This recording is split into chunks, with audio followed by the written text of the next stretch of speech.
Assalamualaikum warahmatullahi wabarakatuh. A'udzu billahi minasy syaithanir rajim. Asallahu an yaj'ala bainakum wa bainal ladzina 'adaitum minhum mawaddah. Wallahu qadir. Wallahu ghafurur rahim. La yanhaakumullahu 'anil ladzina lam yuqatilukum fid-din wa lam yukhrijukum min diyarikum an tabarruhum wa tuqsitu ilayhim. Innallaha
Bismillahirrahmanirrahim. Assalamualaikum warahmatullahi wabarakatuh.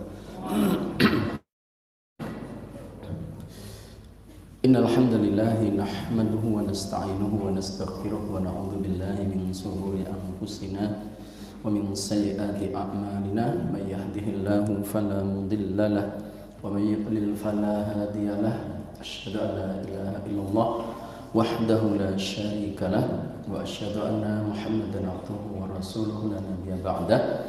Allahumma salli wa sallim wa barik ala Muhammad wa ala alihi wa ashabihi wa man tabi'ahum bi ihsanin ila yaumiddin.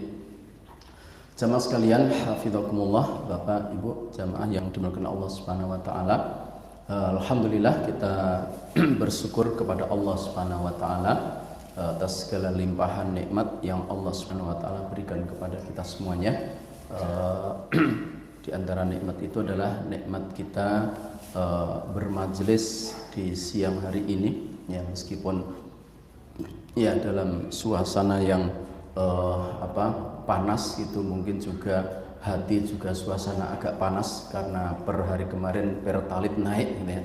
Ya, mudah-mudahan ya dengan kita hadir di majelis ilmu itu ya ya ben rada adem pikirannya gitu ya. Karena memang yang bisa mendinginkan emosional kita adalah dengan berzikir kepada Allah Subhanahu wa taala, dan diantaranya adalah dengan kita duduk di majelis ilmu. Jamaah sekalian hafizakumullah, Bapak Ibu yang dimuliakan Allah Subhanahu wa taala, salawat dan salam juga kita curahkan kepada uswah hasanah kita baginda Rasulullah Muhammad sallallahu alaihi wasallam, kepada para keluarganya, para sahabatnya, para tabi'in, tabi'ut tabi'in, wa man tabi'ahum bi ihsanin ila yaumiddin. Bapak Ibu sekalian hafizakumullah, ini juga ada ibu-ibu jamaah dari Sampangan dan juga semua ikhwah. Ini bapak-bapaknya jamaah Sampangan diwakili oleh Pak Darno. Pak Darno mewakili jamaah Masjid At-Taqwa, masya Allah. Baik, Bapak Ibu sekalian hafizakumullah.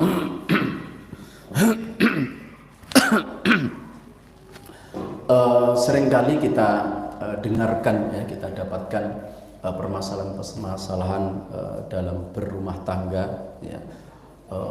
Intinya kalau dalam Al-Quran itu Allah Subhanahu wa taala menyampaikan tujuan daripada pernikahan itu apa?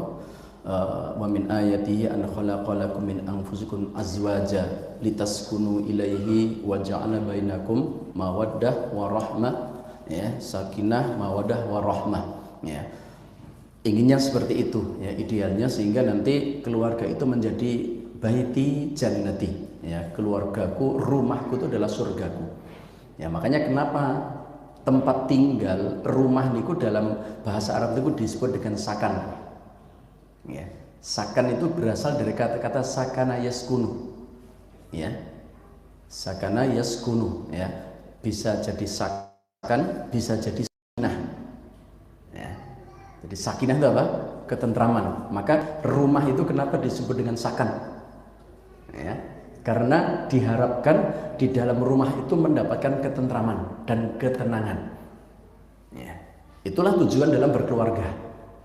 Tujuan dalam berkeluarga adalah rumah itu menjadi makwa, menjadi tempat kembali, menjadi tempat yang menenteramkan setelah seharian mungkin beraktivitas, ya. Kemudian di rumah itulah kemudian kita ya menyelehkan itu ya.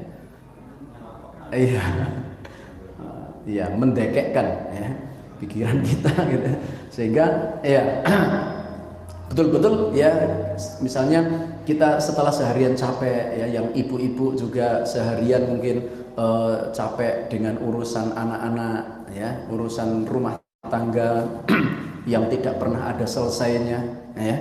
Makanya ibu-ibu itu masya Allah wanita yang sangat hebat ya. Nek bapak-bapak ini hebat casingnya saja. Saya tanya sekarang, Bapak Ibu, laki-laki sama perempuan itu lebih kuat siapa? Ya? Nek secara fisik ketoke itu kuat laki-laki, tapi secara mental, secara kejiwaan itu kuat ibu-ibu. Pengen bukti Bapak Ibu? Tak kasih bukti kalau tidak percaya. eh, ibu-ibu niku nek kayak pilek, flu, masuk angin, sakit lah gitu. Itu urusan rumah tangga tetap rampung. Ibu-ibu tuh walaupun sakit, walaupun awak ora penak, itu masih bisa memasakkan suami, masih bisa ngurusi anak, masih bisa bersih-bersih rumah. Betul, Bu? Itu ibu-ibu. Tapi bapak-bapak pilek sithik wih manjane ngalali bayi. Iya. Itu bukti kalau ibu wanita itu sebenarnya lebih kuat daripada laki-laki gitu. Walaupun secara fisik mungkin ya memang kita lebih sterek, ya, lebih sterek. Tetapi ternyata faktanya ya wanita ya itu lebih kuat secara mental. Bapak Ibu sekalian hafizakumullah, kenapa kadang-kadang kita dapatkan ya rumah tangga yang kita inginkan menjadi sakinah warahmah mawaddah warahmah ya, tapi kemudian kadang-kadang akan muncul ada juga masalah ya. Sakinah mawaddah warahmah wa masalah ya. Rumah tangga itu nggak ada yang bebas dari masalah. Saya tanya sekarang angkat tangan, rumah tangga Bapak Ibu sekalian, siapa dalem sinten sing sampai hari ini tidak pernah ada masalah? Nggak ada. Jangankan kelasnya kayak rumah kita, rumah tangga kita, rumah tangga baginda Rasulullah pernah ada masalah apa tidak?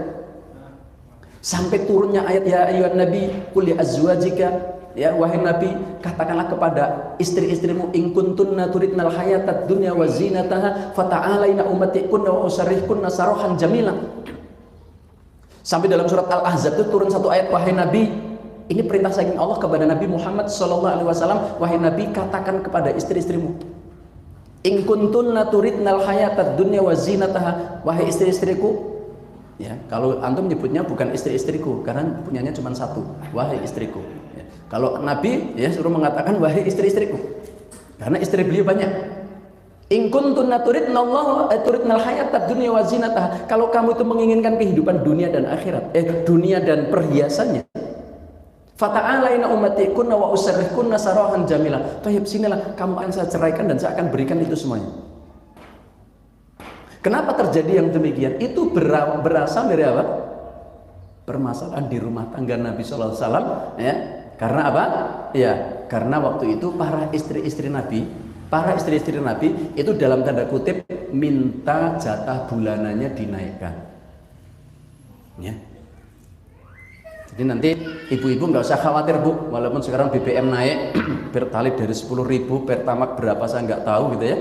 Ya, nggak usah naik, nggak usah khawatir, karena otomatis kalau BBM itu naik, yang lainnya akan ikut naik. Ibu-ibu nggak usah khawatir karena jatah bulanan insya Allah nggak ikut naik. Jadi nggak usah panik, ya, nggak apa-apa BBM naik, nggak apa-apa. Ya.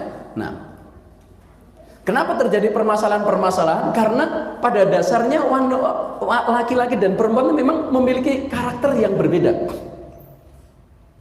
Secara fisik berbeda, kemudian secara dalam mensikapi suatu permasalahan juga berbeda. Kalau bapak-bapak lebih mengedepankan akalnya, ibu-ibu lebih mengedepankan apa? Perasaan. Makanya kadang-kadang nggak ketemu perasaan dengan akal itu digatoke, kadang-kadang ya rada angel. Sehingga kadang-kadang akan terjadi apa? Cekcok itu. Kemudian yang kedua, kenapa dari permasalahan-permasalahan itu kemudian kadang melebar menjadi bahkan sampai ada yang sampai pada tingkat perceraian, ribut rumah tangga, sampai cerai, sampai macam-macam, nanti yang jadi korban anak-anaknya karena masing-masing ya tidak memahami tentang hak dan kewajibannya. Masing-masing dari pasangan ini tidak memahami tentang hak dan kewajibannya. Maka nasihat saya kepada kita semuanya, pastikan bahwa dalam berumah tangga itu masing-masing kita berpikir tentang kewajibannya, jangan fokus pada tuntutan terhadap haknya. Masing-masing kita apa? Fokus pada kewajibannya masing-masing. Kenapa? Karena kalau para suami itu kemudian menunaikan kewajibannya, maka otomatis istri kita akan mendapatkan haknya. Karena kewajiban suami adalah hak daripada istri. Demikian juga ketika istri itu, para wanita itu menunaikan kewajibannya, maka otomatis haknya para suami juga akan didapatkan. Masing-masing kita fokus pada kewajiban kita. Ya. Jangan menuntut hak-haknya. Ya. Tapi kewajiban kita apa yang sudah kita berikan kepada para suami kita, kepada para pasangan kita ini. Jamaah sekalian hafizakumullah. Ya. Tema kita ya siang hari ini sebenarnya ini secara tidak langsung ini panitia ini lagi menyampaikan ke saya suruh ngandani para suami. Ya kan otomatis gitu kan, karena ini haknya siapa? Ya.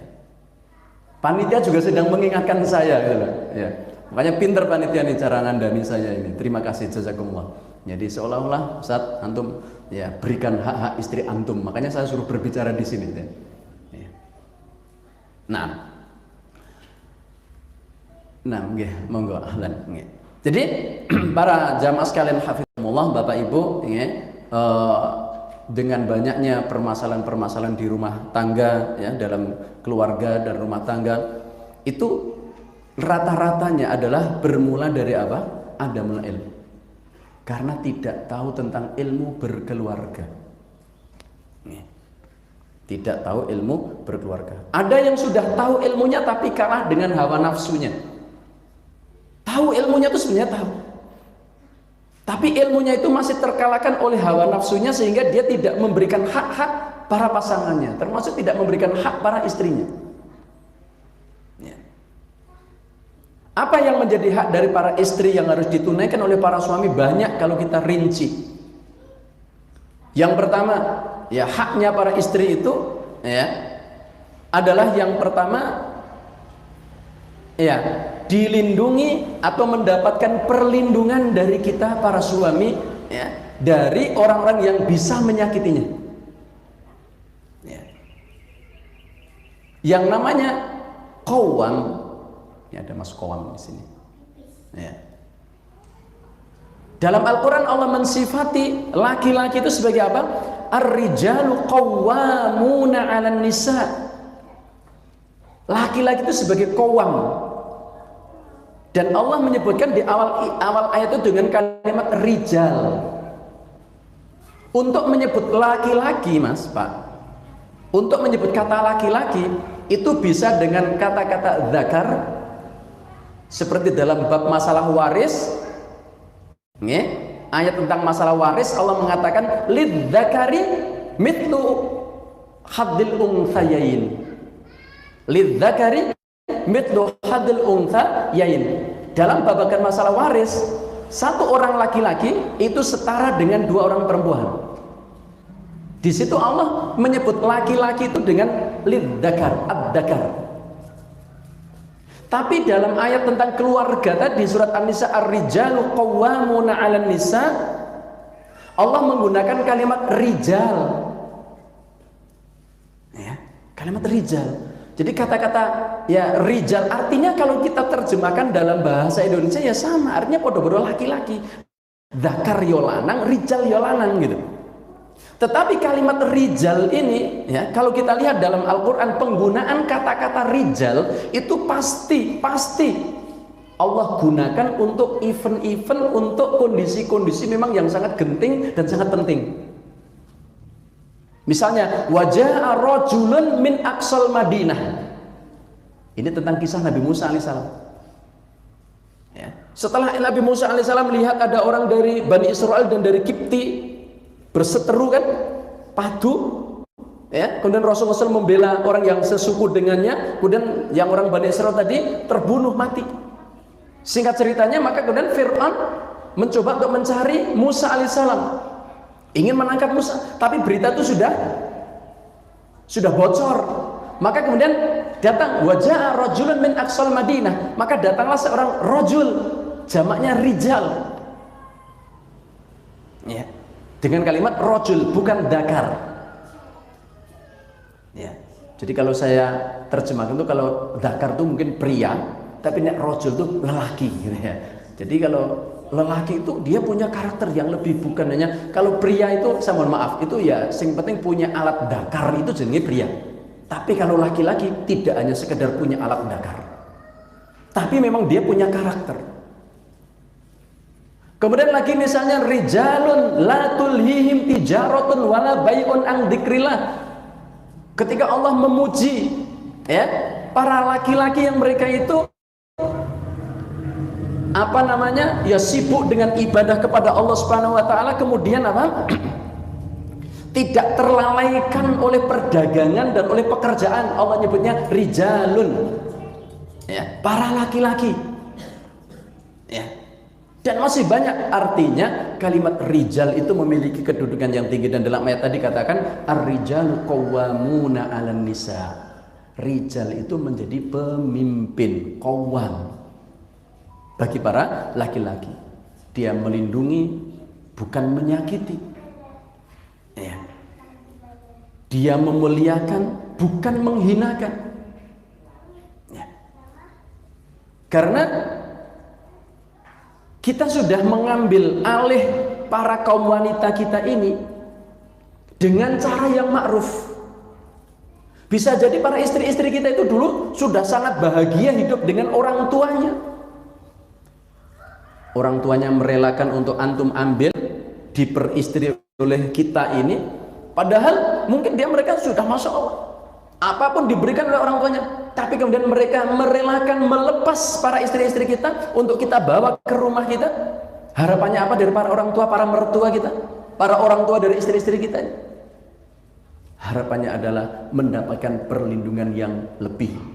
Tapi kalau ternyata ya kemudian justru kita memperlakukannya ya tidak sebagaimana mestinya, maka sebenarnya kita ya memiliki apa? Ya kezaliman yang sangat besar sekali.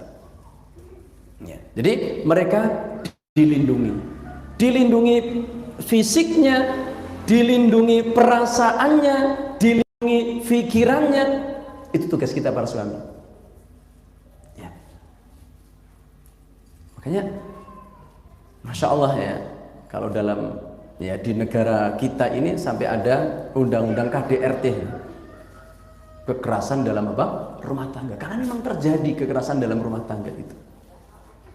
Ya. Maka itu nggak boleh ya terjadi di keluarga kita, karena itu adalah amanah.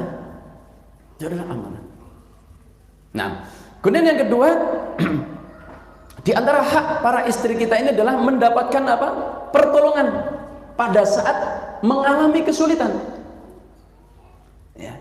Jadi kita memberikan kemudahan, memberikan pertolongan selama memang kita mampu. Bukan justru kemudian kita mempersulit para pasangan kita ini. Ya. Bukan kemudian kita justru merepotkan, tidak. Ya.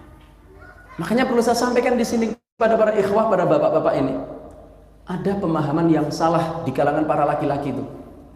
Apa itu? Orang menganggap tugas bersih-bersih rumah itu seolah-olah tugas istri, betul? Bukan. Tugas cuci baju, cuci piring, bersih-bersih rumah itu tugas suami. Tolong ibu-ibu dicatat, Bu. Ya. Mas Iwan kok senyum-senyum.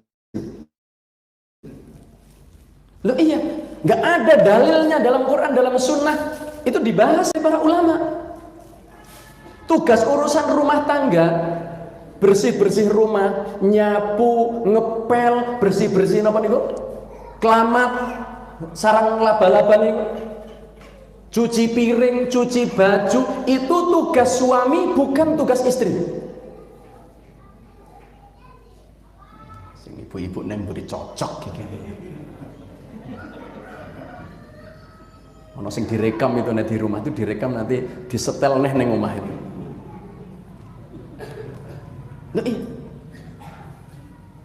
Nah terus tugas istri apa, Ustaz?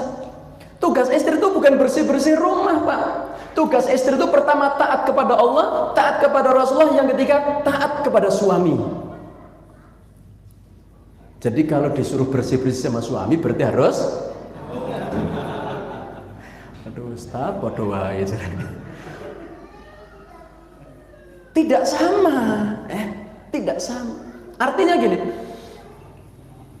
kalau para istri itu menganggap ya pekerjaan rumah tangga itu adalah menjadi kewajiban istri, ya tugas utama mereka, maka mereka bisa jadi nanti nggak mendapatkan pahala dalam bersih-bersih rumah itu. Tapi kalau mereka meyakini ini tugasnya suami, tapi karena diamani oleh suami, saya wajib taat, maka berarti apa? Kerja rumah tangga itu dalam rangka taat kepada siapa? Suami. Ya, dibantu, ditolong. Apa kesulitannya? Ya, ketika di rumah, ya, masya Allah, kadang-kadang laki-laki itu masya Allah gitu ya. Sok merasa bahwa kabeh gawean rumah tangga itu tugas istri, tugas suami itu cari nafkah. Buktinya golek nafkah kan seprene yo ora entuk-entuk. Nggih to? Nun sewu kadang bapak-bapak tuh gitu. Katanya sibuk, capek, lelah cari nafkah, cari uang, kerja ini kerja itu. Di rumah ada pekerjaan-pekerjaan, belas orang bantu kerjanya istri, alasannya cari uang. Buktinya kan saya ingin di duitin jajan. Masya. Itu kewajiban kita, yang mana itu adalah merupakan hak daripada istri. Kemudian yang berikutnya, merupakan hak istri juga yang harus kita tunaikan adalah bagaimana kita mendapatkan tempat yang menempatkan ya para istri-istri kita ini di rumah yang aman. Ya, di rumah yang aman. Ya, aman dari gangguan orang, juga aman dari tangan kita juga gitu. Kadang-kadang mungkin aman dari gangguan orang lain tapi nggak aman dari kita. Ya. Itu haknya para istri, mendapatkan tempat tinggal yang layak, tempat tinggal yang nyaman.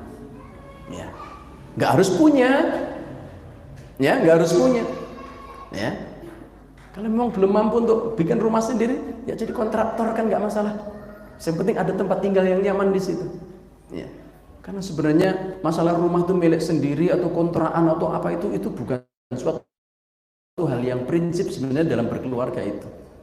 Yang paling penting itu adalah muayasyah, asyirahnya para suami kepada istri, meskipun di kontrakan itu masya Allah rasanya kayak dunia itu hanya milik mereka berdua, orang lain yang ngontrak itu. Tapi meskipun ketika rumah itu luas, ya gedung magrong-magrong besar, mewah ini, tapi kemudian dalam rumah tangga itu tidak ada apa? Ya, penunaian hak dan kewajibannya tidak benar. Maka berapa banyak keluarga yang kemudian berantakan. Ya, maka sebenarnya ketentraman dalam rumah tangga, keutuhan rumah tangga dari cantik dan gantengnya tidak dilihat dari harta kekayaannya, bukan. Saya pernah membaca sebuah sensus ya, ternyata ya perceraian itu adalah paling banyak adalah di kalangan orang-orang kaya dan paling lebih banyak lagi di kalangan para artis. Apalagi artis itu masya Allah nikah kayak setahun ganti second ke golek sing anyar apa meneh tak ganti pasang. Artinya ya bahwa ya yang akan menjadikan keluarga itu langgeng, sakinah, mawadah, warahmah dan lain sebagainya itu adalah bukan hal-hal yang sifatnya materi, tetapi yang paling penting adalah hal yang sifatnya apa? Ruhi, ilmu, iman, wonge ademan, ora emosinan. Itu yang akan menenteramkan dalam keluarga kita itu. Ya, mendapatkan rumah yang aman dan nyaman. Ya. Kemudian yang berikutnya, di antara hak istri yang kadang-kadang kita kurang menunaikan, memberikan haknya itu, padahal ini adalah kewajiban kita adalah apa? Menghargai. Ya. Menghargai para istri kita. Bapak-bapak pernah dimasake gitu, mbah kaya apa masakan istri kemudian mengucapkan mi jazakumullah. Ya. Karena kadang-kadang dipaidu. Ya. Dimasake sayur bening.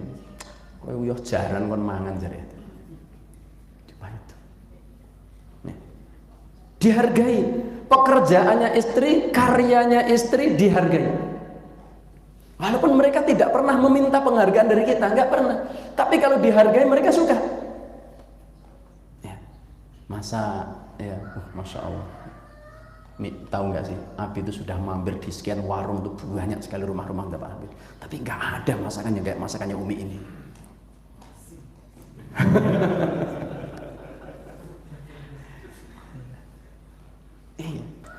Makanya ya dalam rumah tangga itu antara ya antara suami dengan istri itu ada perkara-perkara yang dibolehkan ketika di luar tidak boleh. Di antaranya bohong gitu. Jadi boleh seorang suami bohong kepada istri untuk membahagiakan istri, bahkan dalam keadaan itu bisa jadi nggak boleh jujur gitu. Loh iya, dimasak ke kasinen ya, masya Allah enak banget nih. Walaupun barunya langsung kumur-kumur gitu kan, karena asin saking asinnya nyetak sampai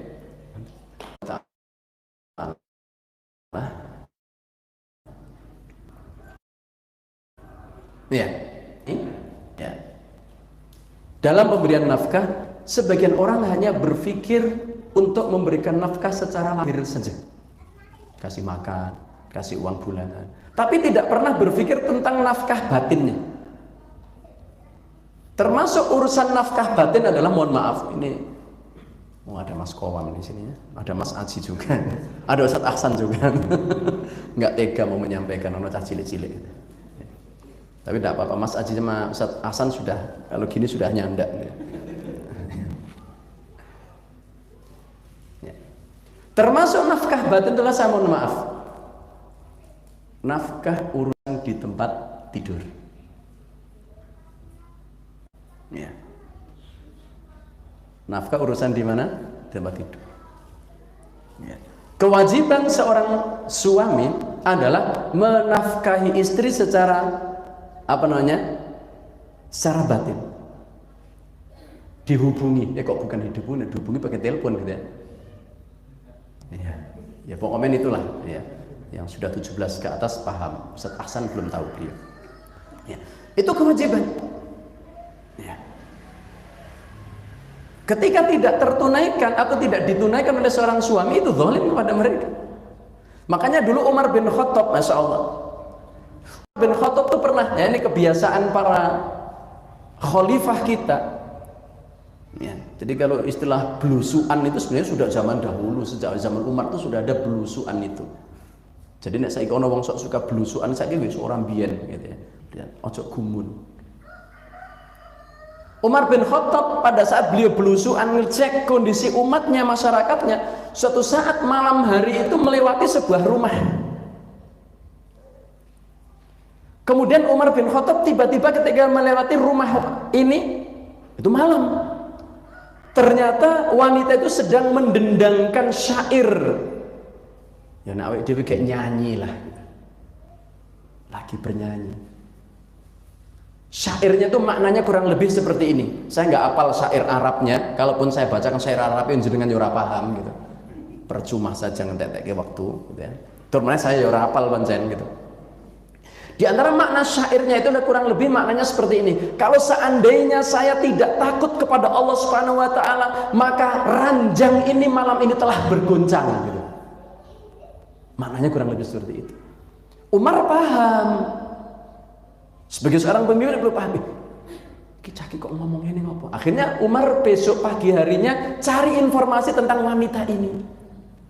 Ternyata apa yang didapatkan oleh Umar informasinya, ternyata wanita ini dia di rumah seorang diri sedang ditinggal suaminya berangkat berjihad. Ternyata suami itu sedang berjihad. Ya. Maka Umar pun akhirnya kemudian pulang ke rumahnya, tanya sama Hafsah, ya, sama putrinya. Hafsah, nduk, wong wedok kuwi tahan ditinggal suaminya tidak mendapatkan nafkah batin itu berapa bulan? Maka Hafsah mengatakan maksimal 4 bulan. Jadi akhirnya dari sini menjadi sebuah hukum ya. Minimal seorang suami memberikan nafkah batin kepada istri itu minimal loh ya, itu 3-4 bulan sekali. 3-4 bulan sekali. Kalau antum sampai lewat 3-4 bulan kok nggak memberikan nafkah batin kepada istri, nggak dijimai istri antum, itu antum sudah zalim.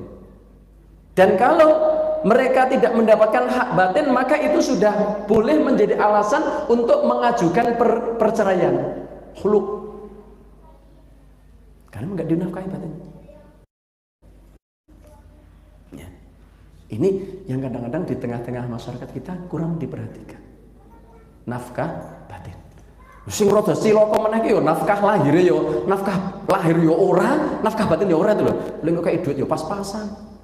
Yang zaman kan pertalitnya sak liter 10.000 kok ling jatah bulanan kok sesasi gerong atau 50 ya. Wah, mungkin lah ya panas njaba jero kayak gitu. Ya. Kewajiban kita. Itu hak dari para istri kita.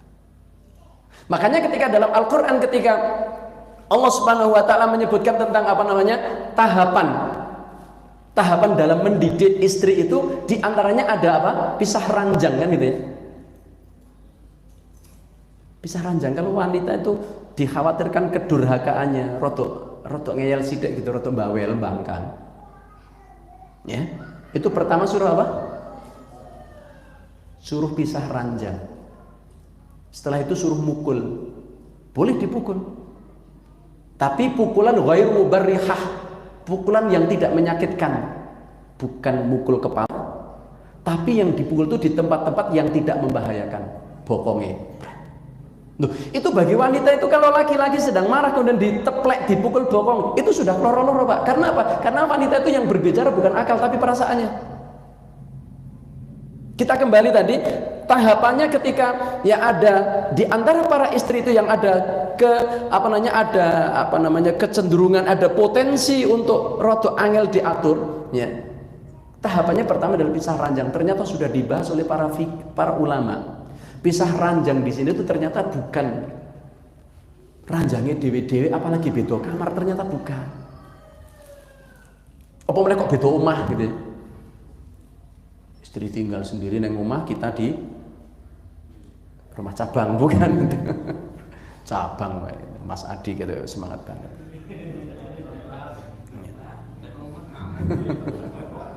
Ya. Ternyata wahjuruhunna fil madhaji, perintah untuk apa? Pisah ranjang itu bukan beda tempat tidur, Pak. Ternyata suruh pisah ranjang itu apa bahasanya awake dhewe? Leturuke kon ngungkurke. Tidurnya kita belakangi, ternyata tuh gitu. Bukan kemudian ambene dewe-dewe atau istri ditinggalkan tidur di ranjang di kamar dengan anak-anak itu awake dhewe neng emperan apa neng ruang tamu, bukan. Ya. Ternyata suruh ngungkur ke turu, istri kita di belakang diungkuri. Itu bagi seorang istri, ya, itu ternyata sudah sebuah apa? Pukulan. Loh, nek dalam Islam itu ya kalau ada apa namanya, masya Allah, ya, aturan yang sampai sekian detailnya, ya tidak harus pakai tangan, apa disikili gitu ya. Dan laki-laki gitu, nggak puas dengan main tangan, main apa? Sikil, main kaki, bukan. Itu kalau memang ada pelanggaran pada istri atau dia itu sedang punya potensi untuk melanggar, ya. Ngeyel sama suami, itu cara didiknya seperti itu. Pertama suruh pisah ranjang, kemudian dipukul. Pukulnya itu bukan yang menyakitkan, yang membahayakan, bukan di muka, bukan di perut, bukan di dada. Pukulnya itu di pantat, di kaki, teplek gitu. Ya. Nah, menerima apa, mendapatkan nafkah secara lahir maupun apa? Batin. Ya. Jadi kalau misalnya non saya, karena ada Pak, ya ini, ya saya bukan sedang membongkar rahasia lelaki, bukan ya. Kadang-kadang ada lelaki itu yang tidak mau menjamah istrinya. Ya, saya dulu juga nggak pernah kepikiran. Ya, dulu saya nggak pernah kepikiran. Oh, ono sih wong berkeluarga suami istri kok sampai nggak tidak berhubungan. Ternyata ada. Ya. Nek pancen jan wis males-males tenanan, Pak. Karena bendino kecapean nyambut gawe, siang nyambut gawe, nggak malam atau saya nggak sempat memberikan nafkah kepada istri, ya paling nggak dijadwalkan 3 bulan sekali dikasih nafkah batin itu. Kemudian yang penting lagi, saya mohon maaf, ini bukan perkara yang saru ya. Ketika sedang memberikan nafkah kepada istri, khususnya nafkah batin, Pak, itu jangan nun sewu. Ya. Itu bukan hanya sekedar kita yang mendapatkan klimaks dalam hubungan suami istri itu. Tapi istri juga bisa mendapatkan itu karena ya saya pernah membaca gitu ya, satu di antara penyebab perselingkuhan, bahkan sampai kepada keretakan, bahkan pada iftiraq, perceraian suami istri itu ternyata di hasil survei itu disebutkan bahwa ternyata 70% wanita 70% wanita itu ketika berhubungan suami istri tidak merasakan klimaks atau orgasme.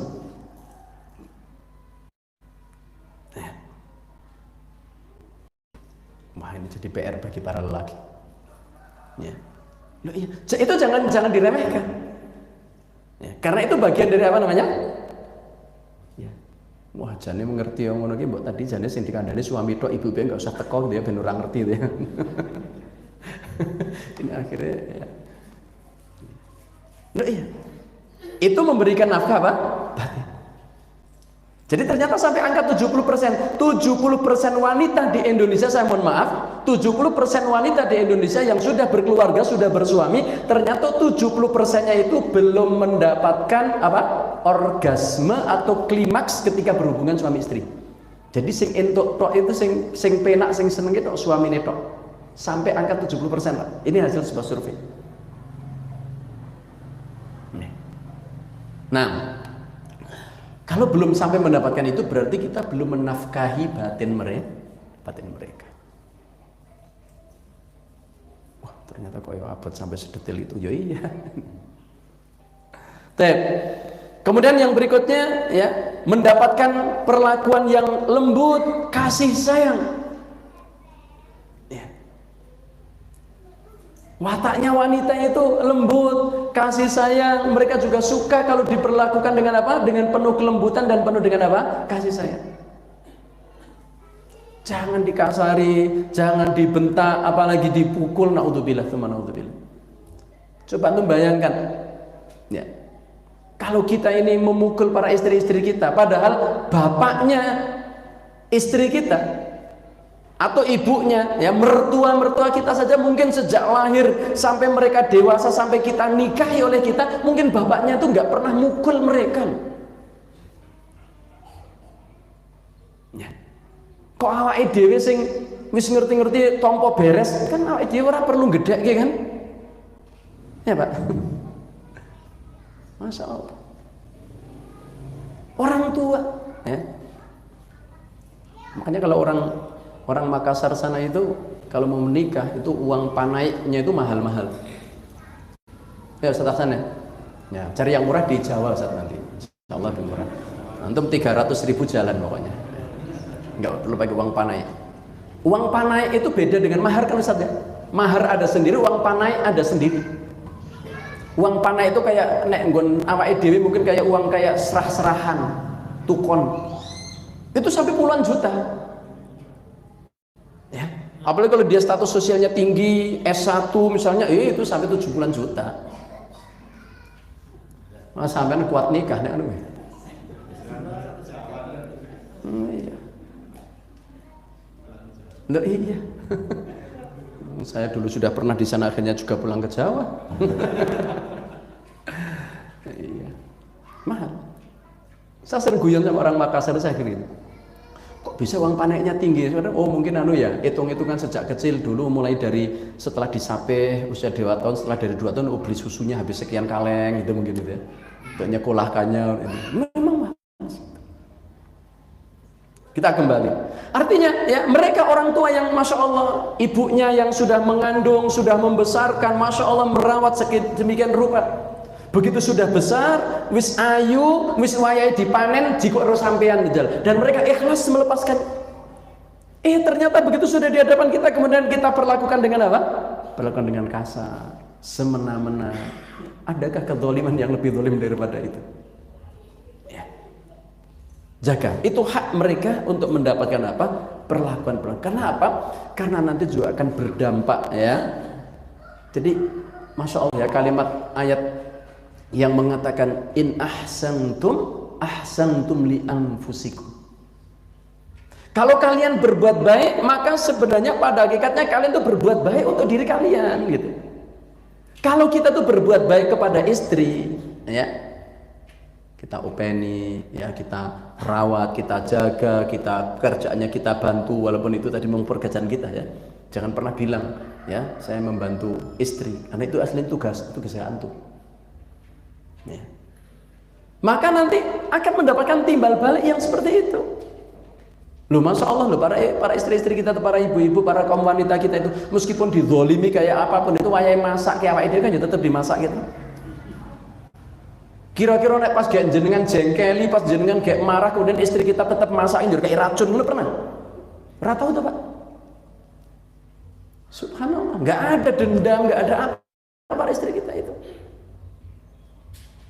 Mungkin aja mereka cuma mengadunya sama Allah Subhanahu Wa Taala, nangis mungkin kejar-kejar di hadapan Allah. Mereka sabar, ditolimi silakan misalnya para suami itu. Dan itu nanti akan berdampak pada apa? Berdampak kepada perlakuan mereka kepada kita.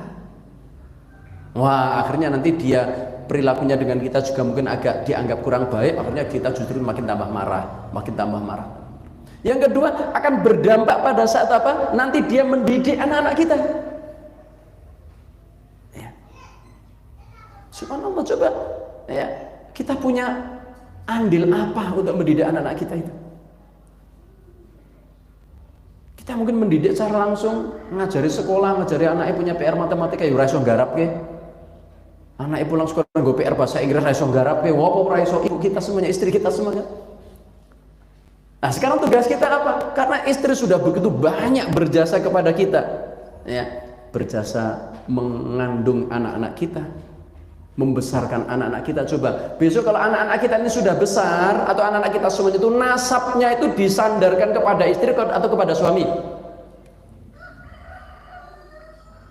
Iya, anak saya misalnya nantinya sing cah wedok misalnya Nusaibah misalnya jadi anak yang solehah, jadi pinter kayak apa, padahal yang didik itu uminya, tapi tetap nanti akan menyebut Nusaibah binti Syarkun. Orang bakalan disebut Nusaibah binti Husna, orang tetap binti Syarkun, walaupun saya mati tetap binti Syarkun. Ayo coba, padahal saya ngajari siapa? Nama kita akan terus dibawa oleh anak-anak kita, meskipun kita mungkin nggak punya andil dalam mendidik itu.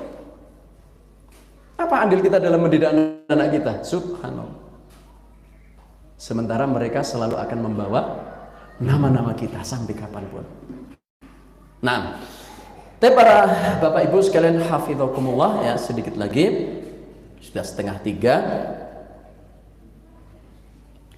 Kemudian ya juga merupakan hak mereka termasuk dalam perlakuan kelembutan dan lain sebagainya adalah memberikan reward, memberikan hadiah, apresiasi.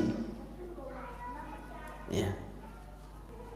Baik dengan apa ya, dengan ucapan bahasa-bahasa verbal kita dipuji ya.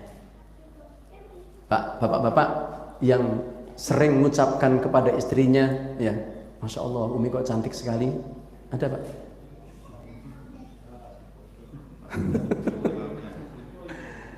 Asing ibu-ibu neng burea batin ya. Pernah Ustaz gitu ya. Suami saya mengucapkan Umi kok cantik banget pas kayak butuh gitu. Ya, Masya Allah, bakhil gitu ya. Masya Allah, memberikan apa? Ya, hadiah, memberikan reward. Walaupun mungkin Masya Allah ya, hadiahnya, rewardnya itu untuk menyenangkan istri, itu tidak harus suatu hal yang mahal-mahal Pak. Nggak harus yang mahal-mahal ya. Nggak harus, wong istri kita juga nggak nuntut harus misalnya sebulan sekali ke Solo Square, enggak toh. Sebulan sekali ke maraton, kok maraton apa namanya? Ayo itulah unan kae. Enggak pernah kan? Arek njaluk ora keturutan bati loro ati. Mendingan dasar jaluk pisang. Bahkan kan mereka meskipun hanya dengan hal-hal yang sederhana ya, Dengan hal yang sederhana. Yang penting istri itu bisa nyaman, bisa ngobrol, bisa intinya wong wedok itu bagaimana bisa nyaman, dia tuh pengen curhat tuh. Kadang-kadang nek kita njur wong sepaneng, nggak pernah ada gurauan, nggak pernah ada waktu-waktu santai dengan suami istri, terus kapan mereka mau curhat kepada kita? Kapan mereka akan menumpahkan isi pikirannya? Ya. Ajak jalan-jalan mereka. Nggak apa-apa sekali waktu, ya, pergi berdua naik motor, ya, saya mampir neng, gitu, ketukar ke nasi kucing siji di maam berdua, itu mau masak, murah tuh nasi kucing gerbi rota, bukan masalah nasi kucingnya, bukan masalah apa, tapi kebersamaannya itu. Kan jalan diambil ke warung, tuh kok ke es krim 3.000-an, tuh kok ke siji, wis senengnya ngumpuli bodoh. Loh, butuh modal berapa sih? Es krim misalnya cuma 3.000, apalagi kalau nyuman nasi kucingnya 2.000 tok kan sak bungkus kan? Sego kikil ya. Pertalite ya lah nek gering Tawang Mangu ya sak liter 10.000 PP turah. Intinya ya bagaimana ya di antara hak istri itu adalah bagaimana kita tuh memberikan apa namanya ya kesenangan pada mereka, kenyamanan, berani menyampaikan gagasan usulannya, kemudian menumpahkan apa menjadi isi pikirannya. Hak mereka juga adalah untuk didengarkan keluh kesahnya. Walaupun sering saya sampaikan kadang-kadang keluh kesah istri itu, cerita istri itu nun sewu, jangan kadang orang mutu belas. Tapi nek nggak ditumpahkan, ini bisa jadi wudun lah. Ya nek bisa jadi wudun, nyuruh kepecah neng dinding kan repot. Lo tenan kadang-kadang itu ceritanya masya Allah dia pulang capek-capek misalnya diceritanya bareng-bareng itu hanya masalah anak misalnya tadi numpahkan air, ceritanya itu heboh banget. Tapi bagi istri itu marem gitu loh, Pak. Itu nek meskipun hanya masalah air tumpah, mecahke gelas barang-barang, gelas regane piro sih? Wong ora tuku ya iso kan tuku kecap sing ada gelas gratis balah gitu. Anak mecahke piring ter segone tumpah, itu bagi istri itu nanti bisa bercerita kepada suami itu masya Allah. Itu kalau sampai tidak terceritakan kepada suami itu masya Allah itu bisa menumpuk itu di sini tuh. Mereka butuh penyaluran itu. Maka harus ada waktu-waktu itu, ya. Maka antum bapak-bapak, para ikhwas kalian, ya, sesibuk-sibuknya kayak apa, antum punya waktu untuk keluarga. Cari waktu yang paling longgar. Ya. Entah di rumah berdua terbebas dari anak-anak. Ning aksan aja ning omah, sing dadi liyane nanti Pak. Ya, di rumah. Ya. Di situ kita kasih kesempatan untuk apa? Ngobrol ya. Kadang-kadang tuh orang perlu ditanggapi kok. Sing penting di rumah nih. Tuh rumah nih. Kunis keseleren dewe. Nek sentek itu meneng dewe gitu. Di rumah ke. Paling kalau mau ditanggapi, gitu ya, masya Allah, gitu, masya Allah. Semua ya. Tidak semua kita komentar. Tapi mereka itu, wanita itu butuh tempat untuk apa? Sekarang saya tanya, milih mana? Para istri kita curhat di media sosial atau curhat di hadapan kita? Kalau sampai mereka curhat di media sosial, ya nanti ada gerandong, sing ngerti kan repot jadinya. Ya. Karena ternyata belakangan ini, ya setelah di survei, ya diadakan penelitian, itu ternyata penyebab perceraian itu adalah diantaranya adalah media sosial.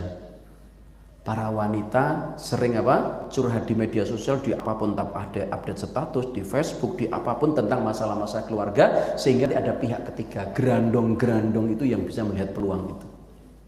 Dia akan datang kemudian memberikan sambutan, memberikan perhatian yang besar. Akhirnya wanita ini dia akan merasa diperhatikan. Kan sih nggak kayak di rumah nggak diperhatikan oleh suami, ternyata di dunia luar sana ada yang memperhatikan. Orang yang nggak kuat imannya, maka akhirnya bisa jadi hatinya akan berpaling dari suaminya. Bojoku wis ora roh tenan ya, dia apik karo aku nek ono karepe tok ono butuhe. Akhirnya terjadilah itu. Nah, jamaah sekalian hafizakumullah, yang terakhir ya banyak sebenarnya ya, sudah ya kalau kita ya lihat ya tentang hak-hak para istri kita ini. Ya, di antaranya adalah ya mengajak istri kita, tadi sebenarnya sudah saya sampaikan di depan tadi, sekali-kali ya berlibur, ya rekreasi, yo ben podo kaya koncone lah gitu loh.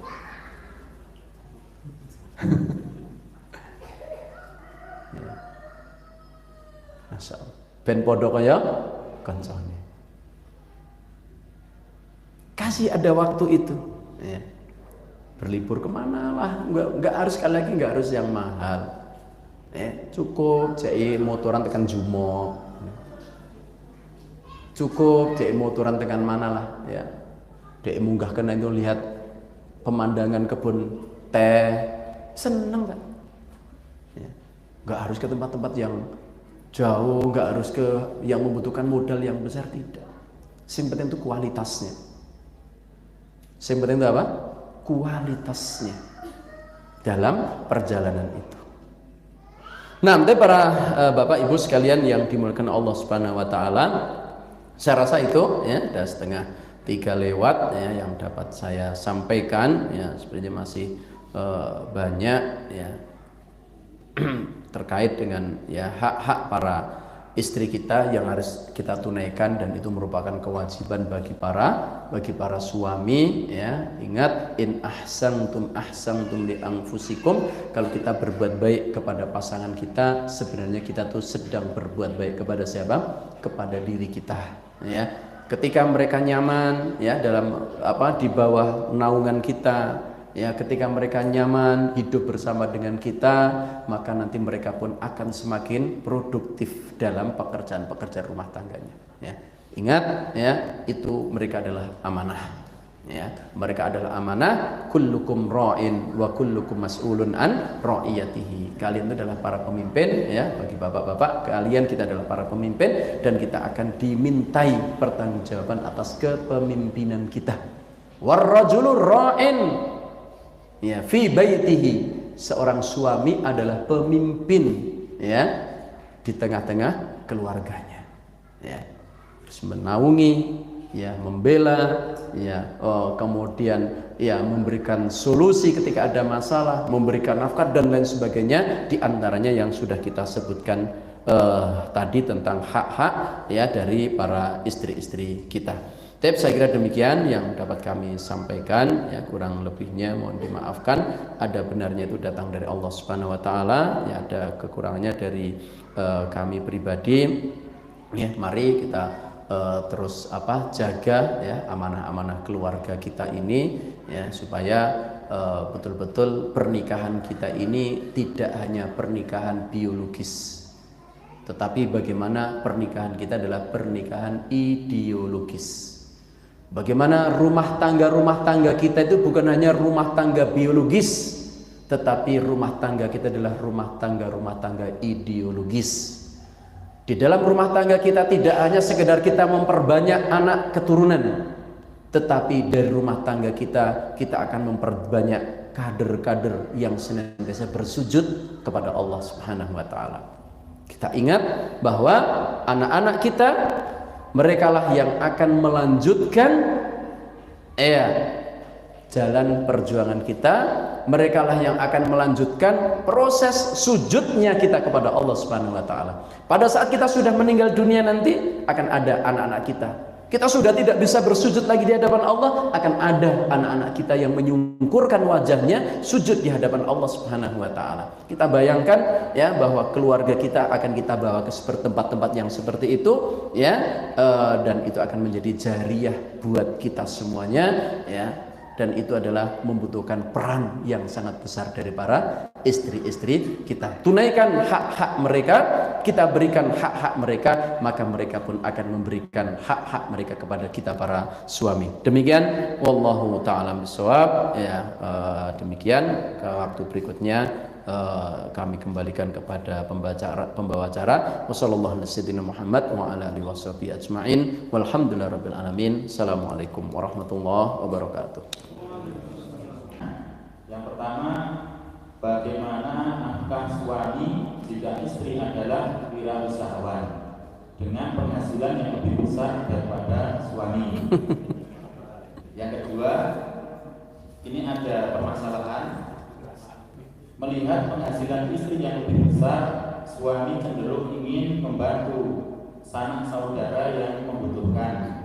Dalam hal ini ingin membantu menyekolahkan mungkin anak dari saudara. Sementara kewajiban terhadap istri dan anak belum sepenuhnya terpenuhi. Apakah istri boleh protes? Nah, yang pertama ya, suami istri lebih kaya daripada suami. Ya. Bagaimana cara memberikan apa? Ya nafkah. Ya memang secara gini, kalau itu hartanya istri, itu ya milik istri. Ya. Kalau memang misalnya dia memang kemudian sudah kaya, ya punya kemampuan, punya kecukupan, kemudian istri kemudian tidak meminta, kemudian itu hartanya menjadi milik dia dan dia masih meminta nafkah dari kita, maka tetap itu adalah kewajiban seorang suami untuk menafkahi istri. Ya. Atau bagaimana kalau ya istri kaya ya, tapi kemudian sang suami itu kemudian pengen ya, itu dimusyawarahkan. Kalau memang sama-sama ridho tidak mengapa. Ya. Keluarga sang suami ada yang butuh disekolahkan, kemudian dibicarakan secara baik-baik, tentunya tidak dengan cara diam-diam, apalagi ngambil uang istri, ya itu nggak boleh, ya. Itu nggak boleh. Dibicarakan dengan cara baik-baik, ya sampaikan, ya saya kok punya saudara, ya punya ponaan, punya adik, tapi dia butuh biaya sekolah gini-gini, ya Umi siap bisa bantu apa enggak? Dibicarakan cara baik-baik. Kalau memang istri ridho, silakan. Kalau tidak, itu haknya para istri, ya. Kalau memang istri mengatakan tidak, jangan, ya sudah. Ya. Kalau boleh membantu, tapi pakai harta antum, jangan pakai hartanya istri. Ya namanya membantu ya pakai harta kita, jangan pakai hartanya orang lain. Gitu. Antum membantu keluarga antum sendiri, misalnya kita para suami mau membantu sanak saudara kita dari pihak kita, gitu ya. Maka boleh, silakan, itu hak kita. Ya. Tapi dengan harta siapa? Harta kita. Misalnya kita mau birrul walidain, kita mau ngasih uang orang tua, ya pakai uang kita, jangan pakai uangnya istri. Kalau mau pakai uangnya istri, ya dimusyawarahkan, ditembung secara baik-baik. Ya. Nah, ini juga nanti juga bagi para istri, ya. Para istri ini materi selanjutnya ini sebenarnya, ya, itu kewajiban istri, gitu ya. Ya, gantian di hak suami, ya. Dan istri sebenarnya juga nanti punya kewajiban karena gini, secara secara hukum kalau istri itu, kalau wanita itu kalau sudah menjadi berstatus sebagai seorang istri, maka dia hak mutlak setelah taat kepada Allah dan Rasulullah, taat kepada suami. Ya. Jadi sudah tidak boleh setelah Allah, Rasulullah kemudian ke orang tua, tidak. Tapi dia adalah kepada suami. Sementara laki-laki tidak. Laki-laki tetap walaupun sudah menikah tetap taat Allah, taat Rasulullah, kepada orang tua. Birrul walidain tetap wajib. Di antara nanti kewajiban para istri itu adalah membantu para suaminya untuk birrul walidain atau untuk menyambung tali silaturahim dengan saudara-saudara suami. Tapi itu dengan kerelaan apa? Para istri. Ya, dibicarakan dengan cara yang baik, bukan dengan cara sembunyi-sembunyi, apalagi ngambil tanpa izin, itu ya nggak boleh, tetap nggak boleh. Ya. Tapi bagi para istri, ya tetap dianjurkan untuk membantu suami untuk bisa pertama birrul walidain. Kalau memang orang tua suami atau orang tua kita para suami itu membutuhkan bantuan secara material, istri-istri kita lebih kaya dan kemudian membantu, itu nanti ya berarti istri kita ini akan mendapatkan pahala yang besar karena apa? Membantu suami untuk birrul walidain. Kalau ternyata di antara saudara-saudara kita yang para suami ini ada yang lemah gitu ya, untuk biaya sekolah nggak mampu dan sebagainya, kemudian istri kita membantu kita untuk menyambung silaturahim, karena silaturahim itu kan jenisnya kan macam-macam sesuai dengan hajahnya. Kalau misalnya mereka itu orang-orang kaya yang tidak butuh bantuan secara finansial, maka silaturahimnya adalah dengan dikunjungi, kan gitu. Ya, kalau mereka yang memang misalnya secara finansial lemah, maka di antara bentuk silaturahmi adalah kita bantu, ya. Maka mereka akan mendapatkan pahala itu, dan itu masuk dalam ya kewajiban nanti ya para istri, yaitu mendukung, membantu, menguatkan para suami untuk pertama birrul walidain kepada kedua orang tuanya, kemudian yang kedua untuk menyambung silaturahim dengan keluarga-keluarga para suami. Tapi sekali lagi itu dengan kerelaan dan butuh ya pemahaman ilmu supaya nanti semuanya bisa berjalan dengan baik. Wallahu a'lam bishawab.